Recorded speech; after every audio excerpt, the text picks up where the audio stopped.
Well, hello everybody, my name's Guru, and I'm here today to talk about the mysterious warrior we've been seeing in Samurai Jack Season 5, and how I kind of feel that maybe this is the guy that caused Jack to drop his sword in that flashback we got to see, because we've seen him since episode 1, and we see him all the time when Jack is distressed, and thinking about giving up, and thinking about quitting, because Jack has really lost a lot of himself ever since he lost his sword, because he has no real way of defeating Aku, and Aku doesn't know this. Aku doesn't know this. This is the only reason Aku doesn't go out and just defeat Jack himself, because he thinks Jack still has the weapon, and he thinks Jack's just been spending his time getting stronger and stronger with the sword. But Jack hasn't. Jack doesn't have his weapon anymore. He doesn't have his magical sword.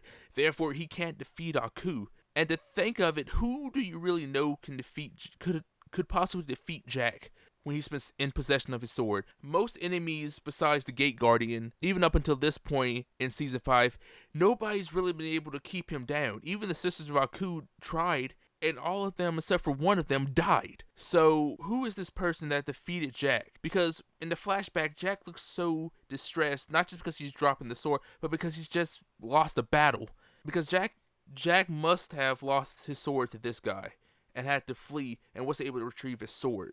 And if that's so, this guy must be extremely powerful. He looks incredibly powerful from the looks of him. You know, when you see a character and he looks a certain way, you're like, God, he's intimidating. He looks like he could really do a lot of damage. Because he has this weird shogun look. He's always on top of his horse with a spear, and what I think is Jack's sword on his back, along with some other things. And I get a feeling that he's gonna be a big enemy for Jack. Jack may have to go up against him and fight him and try to retrieve the sword from him. And he seems like he might be something very difficult for Jack to overcome. Because if he has Jack's sword, that means he has one of the most powerful weapons around.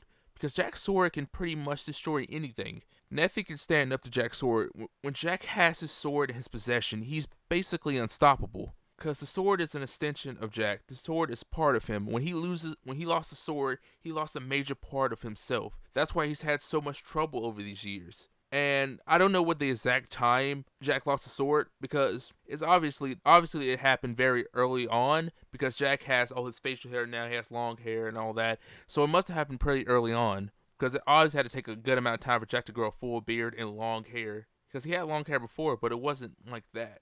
So I'm just thinking that at some point in time before the end of the season, Jack's going to have to fight this guy again, defeat him, and retrieve the sword. And that's going to be like an ultimate battle, because right after he fights him, he's going to go on and have to fight Aku. And maybe this guy isn't just a random minion of Aku, isn't just a random guy defeating him. This guy is a possibility he could be something different. Maybe Jack proved himself to not be worthy. Because we know there's gods in Jack's universe. We know there are beings that give Jack his power, that gives Jack his sword's abilities. And Jack's had to call on their abilities before, and so has Jack's father and his ancestors before him. So there's a possibility that this guy was sent down by the gods, possibly sent by the gods.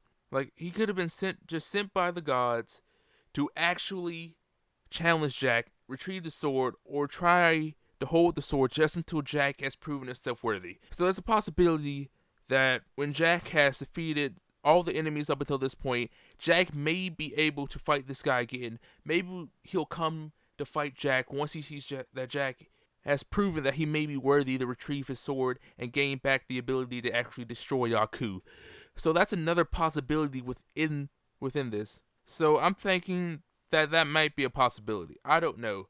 It could be something way different from what I've already talked about in this video, or it could be right on it. It could be the exact things that I've talked about, but I'm not very sure. But no matter what happens, I get a feeling that it's going to be fantastic either way, because Season 5 is just wonderful. I've said it so many times in all the episodes I've done on it. It's just a wonderful, wonderful season, and I'm just so hyped for everything. I'm just so hyped, and I'm hoping from the bottom of my heart that it ends well, and that this is a good conclusion to one of my favorite series ever. And that's really all I gotta say about this. If you enjoyed this video, like and subscribe. Go check out some of my other stuff, my other Samurai Jack videos. You may find something that you really, really enjoy. You may find something that may make your day, or you might not find anything you enjoy at all. But if you made it to this point, I just have to say thank you. And peace. I'm out.